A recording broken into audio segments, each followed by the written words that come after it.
Hello everyone, it's Zakizio here, and tonight I'll be reacting to Let Me Tell You About Vampire's Spooky Cousin, Wraith the Oblivion Lore by the Burger Creed.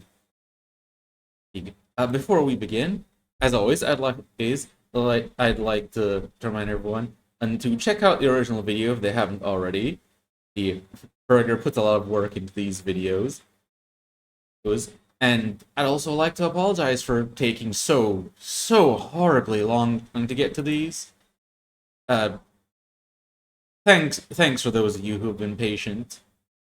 But without further ado, let's begin.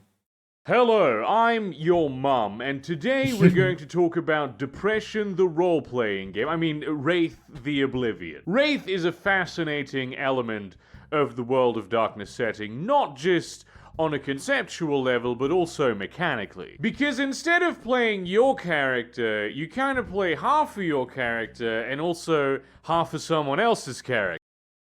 Right, so that's probably not entirely proportional. Wait. I'm confused, but also intrigued. You kind of play like 4/5 of your character and 1/5 of someone else's character. We're gonna get back to this. But first, I'm still confused. what even is a wraith? Well, a wraith is a ghost, like a dead person. Which, yes, does mean that you start every game of Wraith as someone who is already dead. But don't worry, Death 2 is definitely an option that is in the cards for you. The reason I chose to do a deep dive into Yes. If I remember correctly, turning into it's been so long. But there's that thing that Wraiths can end up turning into. this one, out of all of the World of Darkness systems that exist, is because, let's be honest here for a moment, most World of Darkness systems kind of, in practice, orbit around Vampire the Masquerade. And Wraiths are the beings that vampires, specifically the kind of vampires that you might actually get to play, have the highest likelihood of having interesting interactions with that are not, entirely campaign upending. Even a single werewolf is likely to turn a coterie of fledglings into lunch. Hunters. Well, yes, as Big D put it, that they're insane neo-pagan berserkers, but also, yes, I am aware that werewolves and other weird creatures are incredibly strong, and it takes a very powerful vampire indeed to be able to fight one solo.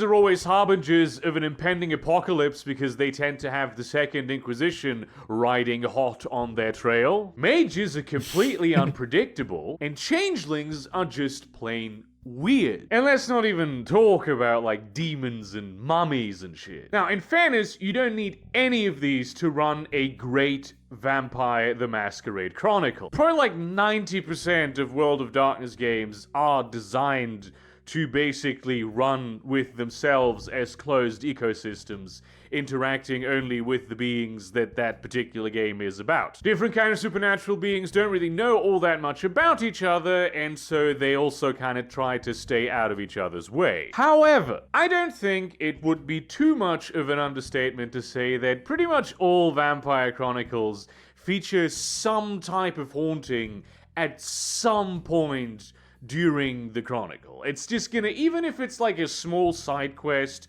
to break up the pace a little bit, add a little extra spice, it tends to happen. 2 of the 13 clans, the Hecata and the La Sombra, actually have signature powers that very strongly interact with the world of Wraith. It is no accident that...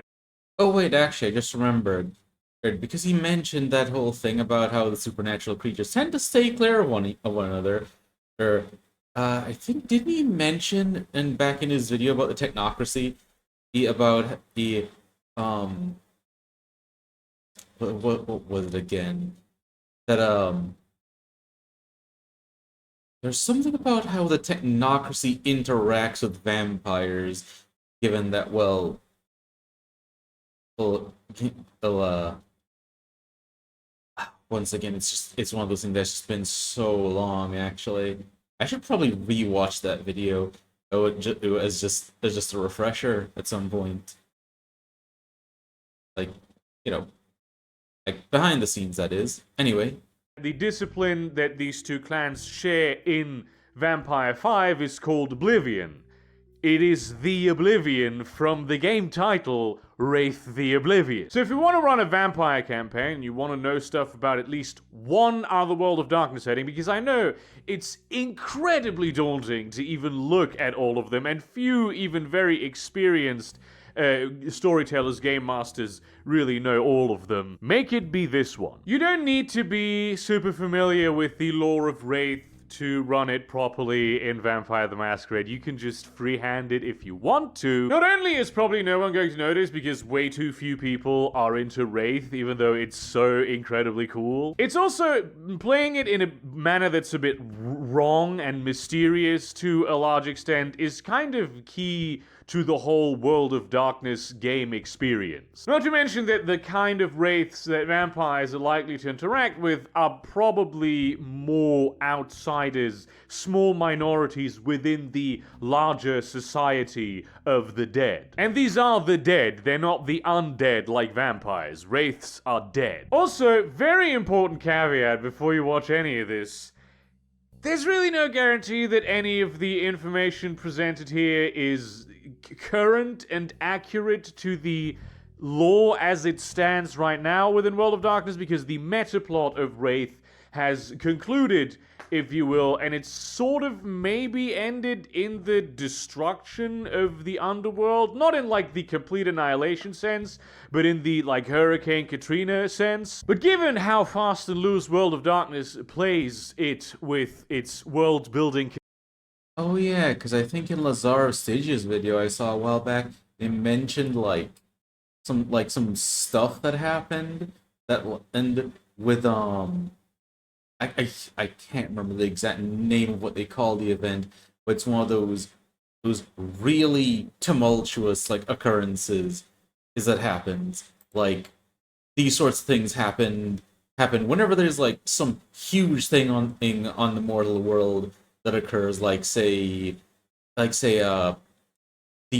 atom bombs being dropped on Hiroshima and Nagasaki, you know, big things like that tend to trigger it. consistency and its contradictions and like the shit that you're allowed to do for your own individual chronicle, honestly, you can just use the information you find here to run a current day, not in the 90s game. Most importantly though, if you really want a very interesting gaming experience, give Wraith a try. And folks, I also have to start this one off with a massive trigger warning. Wraith the Oblivion is, more so than any other game I have seen, about death and dying. It is the alpha and the omega of the theming and the mechanics and how everything revolves around everything else. I mean, you literally start the game dead. It's about fucking ghosts. No, look, it's not about fucking ghosts. You're a dead. Yeah, because that would be the events of a certain movie.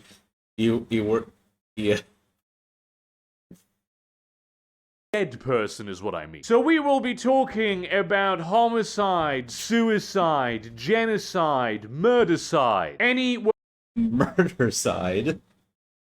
Ah, yes. This person has killed murder, the concept of murder itself.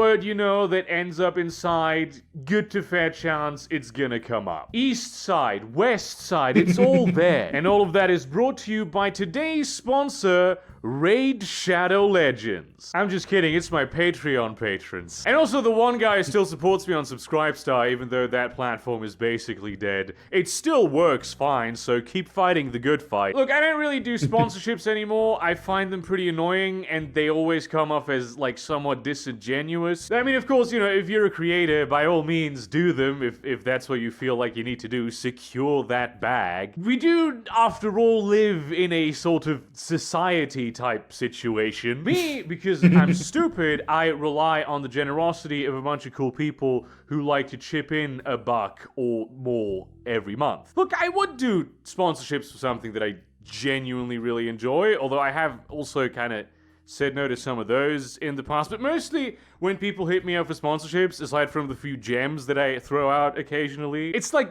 travel agencies for some reason. They hit me up every week and are like, look, you really need to, we want you to do a read where you really stress the fact that the whole thing, we're a whole group of travelers we sent overseas and they drowned in a shipping container. That only happened like 12 times. And Wait a minute. What?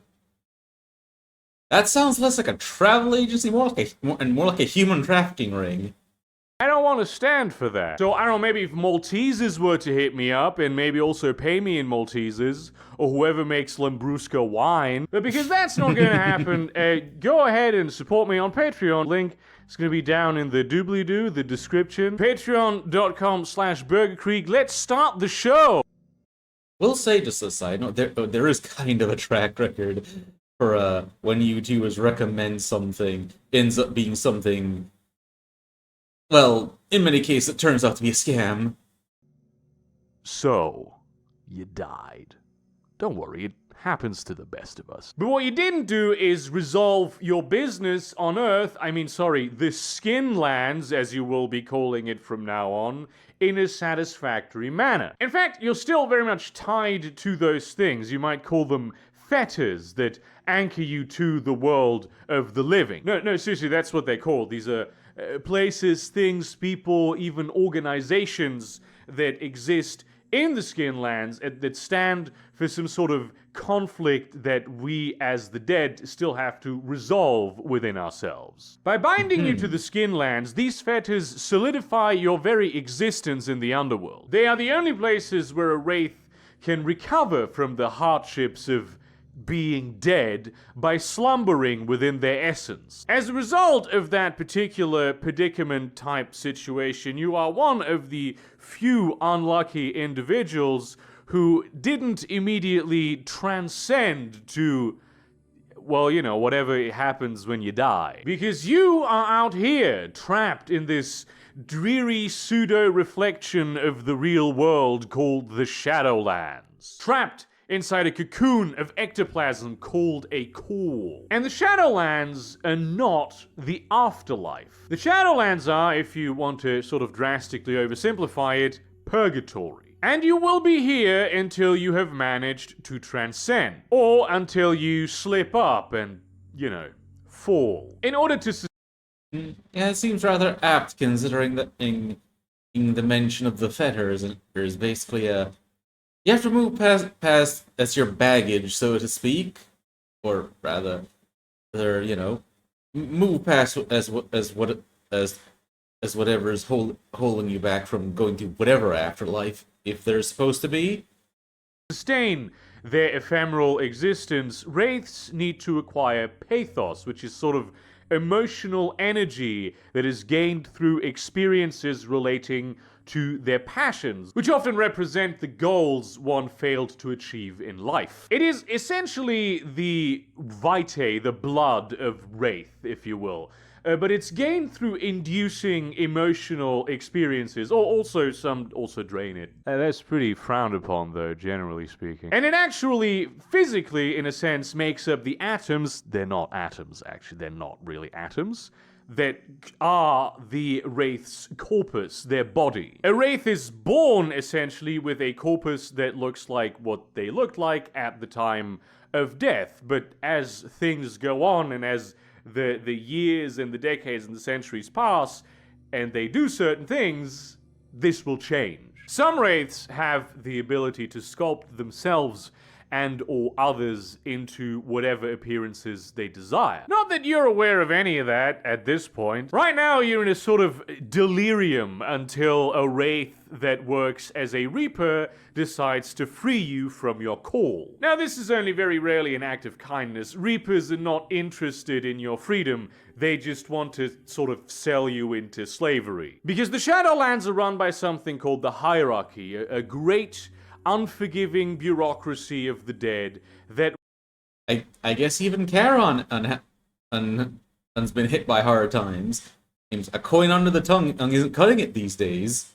Will slowly, over time, grind your soul to dust. The hierarchy is also known as the Empire of Stygia, or the Dark Kingdom of Iron. And it's not the only Dark Kingdom out there. The Dark Kingdoms of Jade, Obsidian, Ivory, they all exist for other parts of the world, and they cater to their specific grand cultures. There's also Oh yeah, cause if I remember correctly from that video the Lazar did a while back that I watched, aren't there like parts of the underworld, or rather well, Shadowlands that were constructed by different cultures. So there's one that's more well Egyptian themed and going on like that. the Dark Kingdom of which it is really inappropriate to make any sort of jokes about. But if you lived, laughed, and loved in the Western world, you are going to Stygia. That's just how it works. And honestly, being like put into the hierarchy is kind of the best case scenario for you, because there are some Reapers, rather disreputable ones, but they do exist, who will just immediately throw you into the Soul Forges in order to manufacture tables and chairs and Furbies, because that's the only way Oh ghosts yeah. Oh yeah, because he mentioned that the pathos is what makes up the form of the Wraith. So yeah, I had a feeling like this is gonna come up like the we make tables out of people sort of thing.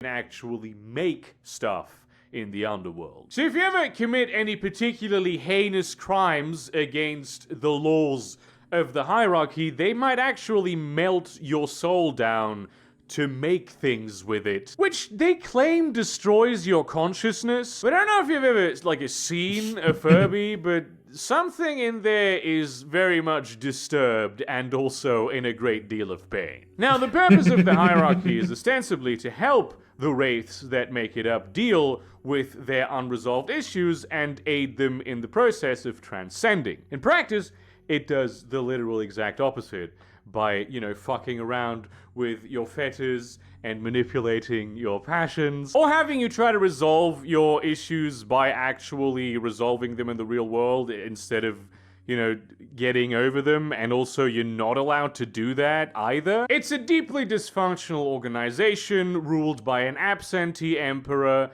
known as Charon. You can say Karen, but it sounds weird. And it has fallen to Oh right. So why did I think that Ingvet was one of the Egyptian pharaohs or gods that was in charge of the Shadowlands instead of Charon? corruption long time ago. This is because all Wraiths carry within them their shadow, which is an entity that's a sort of dark reflection of their darkest, deepest, innermost self-hatred. The goal of a shadow is to manipulate and sabotage all of the efforts that a Wraith undertakes, and also all of the efforts that all of the collective Wraiths undertake. In a sense, the Shadow is analogous to the Beast for vampires, except instead of being, like a sociopathic, self-preservation type predator being, it's focused on the self-loathing, destructive aspects of actual deep psychological manipulation, and it is in many senses much more formidable than the Beast as an opponent to carry around in your head. There's even something analogous to being a Wight, which is like a mindless killer vampire that has fallen completely off the humanity track and is just only the Beast now. For Wraiths, this is the Spectres, who are not mindless at all. They are actually very intelligent. They've fallen completely to their shadows and are now dedicated to tearing down Stygia, the Society of the Undead, and destroying everything. The most effective method Spectres and Shadows have found to achieve this goal is to not simply destroy, but corrupt everything that the Society of the Dead builds, no matter how well-meaning. And because every single member of the hierarchy, including absentee father Charon, has a shadow, inevitably this is what happens. Much like the psyche part of a Wraith is powered by pathos, the shadow part of a Wraith is powered by angst, which it can use in game mechanics terms to overwhelm the Wraith in a moment of weakness and control its actions. Curiously, Spectres have this the other way around, where the overwhelming part of them is now the shadow and not the psyche, but they still have that little slice of psyche that torments them with, like, a conscience and guilt and what have you, the way that the shadow did the other way around, which is so cool. But this is why I like to call Wraith a Depression, the role-playing game, because for a lot of people... Yes, because... yes, because when you fall, it's literally, yes, all of that self-doubt and self-loathing and the self-sabotaging behaviors is more or less as coalesced into a personification, and that is actively working towards the downfall of both yourself and everything good in the society you live in.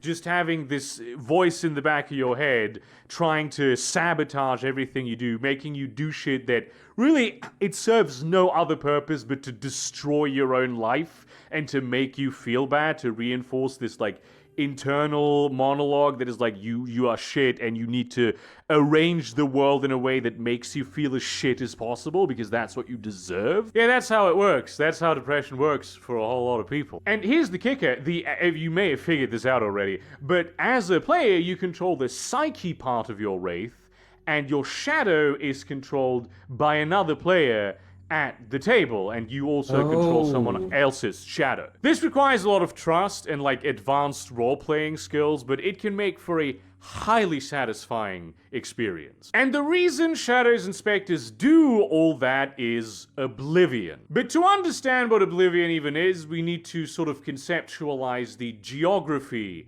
of the underworld, which can be a bit like complicated and counterintuitive because it doesn't really abide by the same physical laws, especially the rules of space, that our world does. Think of it as one of those bathtubs that are also a shower, which, I mean, they're maybe all bathtub because you can put a shower head up to the thing. Now, the air above... Oh, yeah. So it's like, if I'm remembering this correctly, wasn't the whole thing... Like there's the Shadowlands as you know, people know it, and then beneath that is like an abyss or something, which is also like, it's not like where the demons are sealed away or something, because it's, and I have some very vague recollections of some of the past videos I've watched, but I do know that there's a lot of like areas where the different groups, mythologies are connected in some ways. The surface of the water is the Shadowlands, which as a term is sometimes also used to refer to the entirety of the underworld, but technically it only describes the bit of it that is a dark and dreary reflection of the Skinlands. And reflection may not be the perfect term to describe it either, because the Shadowlands are built entirely out of memories, so the streets that you walk in the Shadowlands may not be entirely analogous to the way that they look in the Skinlands. In terms of competing for memory space, which is not as much of a problem as you might think, things that exist currently have a distinct advantage because people tend to see them every day, so even if they only remember them unconsciously, they still remember them. So places mostly do look the way that they look today. However, sometimes things are destroyed, buildings are torn down or renovated to a significant extent, and the only thing that remains of them is their memory. They no longer have the benefit of being a physical structure that constantly reinforces that memory whenever it is perceived. So an iconic building that was demolished will probably still exist in the Shadowlands because people remember it, even if something else in the Skinlands has been built in its stead, in which case, often they may coexist in kind of but sort of not really the same spot. And these memories need not be current or entirely. That sounds like dealing with the Feywilds, to be honest. entirely accurate either. Ancient wonders of the classical world, like the Colossus of Rhodes or the Hanging Gardens of Babylon, are still part of the Shadowlands today because we have a pretty good idea of what they looked like, and a lot of people think about them and remember them. Just like the Twin Towers, the Palace of the Republic, and the Amber Room. Interestingly, if you were to destroy these things in the Shadowlands, which mind you is no easy feat, the memories of them in the Skinlands would begin to fade, much like if they were to fade in the Skinlands, they would start disappearing in the Shadowlands. So you can imagine that the geography, the physical structure of the Shadowlands is a bit warped, sort of like a homunculus type map that sort of maps different areas of the brain to how we perceive with the senses. The eyes and the hands are not that big a part of the body, but they do take up a lot of real estate up in that noggin. The farther away you get from civilization, the more tenuous the geography of the Shadowlands becomes. There are still a few places on Earth where no human being has ever been, and there's a few more places where no living human being has ever been. Those places do not exist in a meaningful way in the Shadowlands, although some people will disagree with this assessment. So really the main important bit of the Shadowlands are the cities, which are also known as necropoli. Pretty much every city that exists is also a necropolis in the Shadowlands, and kind of because there's sort of more cities that have disappeared that people still remember, though they linger in the collective subconscious of humanity, there's more necropoli than cities. Most necropoli in the Western world are ruled by the hierarchy, perhaps a little more tightly controlled than the way the Camarilla rules the cities of the vampires, but not by much. Remember, the hierarchy is a very corrupt and languid institution, and a lot of people in there are as hungry for power as others are happy to serve them. So the particular internal power structures, the rules and regulations, which legions are in charge of which area at any given time, it can be very different from city to city. Wraiths are drawn to the Shadowlands because they connect them to the world of the living. It is in a given that the Wraiths, it's feed on that emotional energy, G and E to sustain themselves, and that it has to be something that provokes a sort of passionate emotional response, and so I suppose you could call it. I imagine that things can get rather interesting in the Shadowlands with regards to people, say, potentially feeding vices and whatnot in order to, well, literally reinforce the existence of their very souls.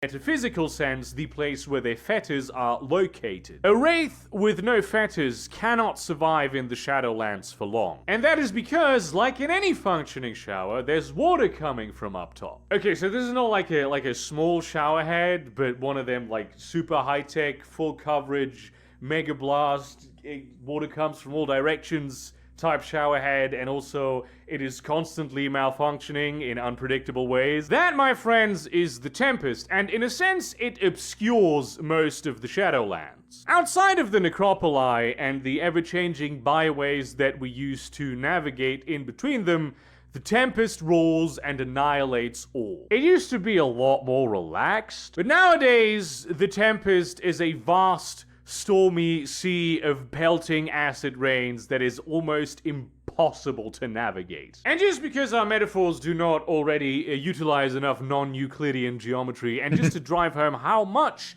real geometry does not actually apply to the underworld, the Tempest suffuses the Shadowlands, but it also kind of exists underneath them. It sort of thickens the farther down you go, creating what is called the real, true Umbra, the thing that really separates the underworld from the world of the living. But not only is the Tempest in and of itself absolutely destructive and hazardous, it also contains a huge number of very dangerous and horrid creatures, not just specters that like run around it and look for wraiths that they can tear apart, but also the category of being that wraiths call Huistimu. They are, to put it plainly, the sea monsters of the underworld. Giant maws that are invisible in the storm until they are right above you. Cerberus hounds that breathe green fire. And giant krakens lurking underneath the surface. Not to mention like angels and demons and jinn. But much like it spews horrors into the Shadowlands and the places below them, it honestly sounds like if someone made a map of the Shadowlands, that the borders would have very good reason for people to just put, "Here be dragons." the Tempest also brings gifts. Especially after a particularly powerful weather event known as a maelstrom, a lot of stuff will be left behind, dredged up from the depths of human memory. And some of it can actually be pretty valuable. If nothing else, it can be used to make other stuff with it. Not in the deep manufacturing sense, because remember, everything here is actually made out of memories, but even though this beautiful Sonic the Hedgehog Funko Pop is not in fact made out of plastic, it will serve the same purpose if you put it up in your haunt to inform any potential visitors that you are a fucking virgin. And also, not...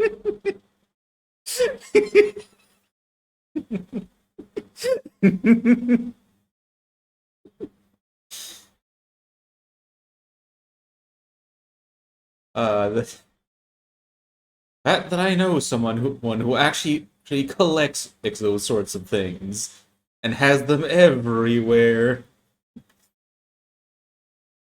Not all of the beings that hang out in the Tempest are necessarily malicious. It's just most of them. As we move down in our analogy, we come to the surface of the water, the place where the Tempest is actually the roughest. The actual, real, sunless sea. Not related to the game franchise. And floating on that sea, sort of like bubble rafts, or them rubber duckies, are the Dark Kingdoms. You know how in the oceans things fall down as marine snow, it's called, it's detritus, and they sort of accumulate in mounds at the bottom of the ocean floor? Yes, and all manner of sea creatures rely on this detritus. A single whale carcass this provides a massive boon to the ecosystems on the ocean floor. Or if you make mead or wine or anything like that, how yeast particles will flocculate to the bottom of your fermentation vessel. This is kind of what happens to memories that are being forgotten in the Shadowlands as they drop through the Tempest. They create these islands, which are the Dark Kingdoms. Now, the main one for Wraith as a setting is obviously Stygia, the Dark Kingdom of Iron, but I do have to say that not all of the rafts that form, perhaps probably not even most of the rafts that form, are strictly speaking Dark Kingdoms. Some are also places called Far Shores, and their purpose is to basically be spiritual rehab centers to help Wraiths transcend. Though, of course, because of the corruption that permeates the underworld, most of them are actually bullshit, and they're places of quacksalvery where you will get forced into even worse slave labor, tortured, or maybe just deconstructed for spare parts. While a lot of Wraiths choose not to go to them because it is not a roll of the dice that will be in your favor. Yeah, it sounds like the odds of if you went to a doctor, you have to roll a d20, and the chances are highest is that the one you're gonna find is gonna be a quack. The main thing we care about is Stygia, the greatest necropolis in the Dark Kingdom of Iron, and the seat of the hierarchy. I'll be stopping here for now. Oh. It's been quite fun listening to Burger. I really should watch more of his videos. They're both informative and funny. And thanks for watching with me, everyone. And see you again next time. And I hope y'all have a wonderful night. Ta-ta!